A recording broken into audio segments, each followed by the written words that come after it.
নমস্কাৰ। অসমত আন্তঃৰাষ্ট্ৰীয় ড্ৰাইভিং লাইচেন্স আবেদনত নতুন SOP বাধ্যতামূলক হ'ব ড্ৰাইভিং টেষ্ট।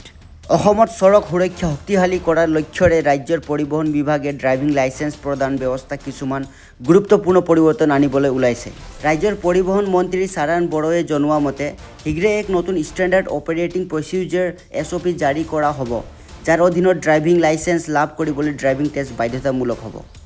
শুকুৰবাৰে গুৱাহাটীস্থিত জিলা পৰিবহণ কাৰ্যালয়ৰ দ্বিতীয় পৰিদৰ্শন কৰাৰ সময়ত মন্ত্ৰীগৰাকীয়ে কয় যে বহু ক্ষেত্ৰত আবেদনকাৰীয়ে ড্ৰাইভিং টেষ্টত অংশগ্ৰহণ নকৰাকৈয়ে লাইচেন্স লাভ কৰাৰ অভিযোগ পোৱা গৈছে। আনকি কিছুমান লোকে নিজৰ জিলা সলনি আন জিলালৈ গৈ লাইচেন্স লাভ কৰাৰ ঘটনা সংঘটিত হৈছে। নতুন SOP অনুসৰি কোনো আবেদনকাৰীয়ে শাৰীৰিকভাৱে উপস্থিত নোহোৱাকৈ ড্ৰাইভিং লাইচেন্স লাভ কৰিব নোৱাৰিব।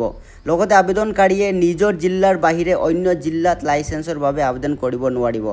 মন্ত্ৰীগৰাকীয়ে কয় যে ৰাজ্যত সড়ক দুৰ্ঘটনাৰ সংখ্যা বৃদ্ধি পাই থকাৰ পৰিপ্ৰেক্ষিতত কেৱল দক্ষ আৰু প্ৰশিক্ষিত চালককহে লাইচেন্স প্ৰদান কৰাটো অতি প্ৰয়োজনীয়। তেওঁ উল্লেখ কৰে যে ৰাজ্যৰ বহু DTO কাৰ্যালয়ত এতিয়াও উপযুক্ত ড্ৰাইভিং টেষ্ট ট্ৰেক নাই। তেওঁ কয় এই বছৰত নহ'লেও অহা বছৰৰ ভিতৰত প্ৰতিটো DTO কাৰ্যালয়ত এটা নিৰ্দিষ্ট ড্ৰাইভিং টেষ্ট ট্ৰেক স্থাপন কৰা হ'ব। ইয়াৰ দায়িত্ব মই ব্যক্তিগতভাৱে লৈছোঁ। উল্লেখযোগ্য যে 2026 চনৰ জানুৱাৰীৰ পৰা মাৰ্চ মাহলৈকে অসমত 4,219টা সড়ক দুৰ্ঘটনা সংঘটিত হৈছে, য'ত 1,008 জন লোকৰ মৃত্যু হৈছে। গুৱাহাটী চহৰ, কামৰূপ, নগাঁও, লখিমপুৰ, শোণিতপুৰ, গোলাঘাট, বৰপেটা, ধুবুৰী আৰু হোজাই জিলাত ৰাজ্যখনৰ প্ৰায় 50% মৃত্যুৰ ঘটনা সংঘটিত হৈছে।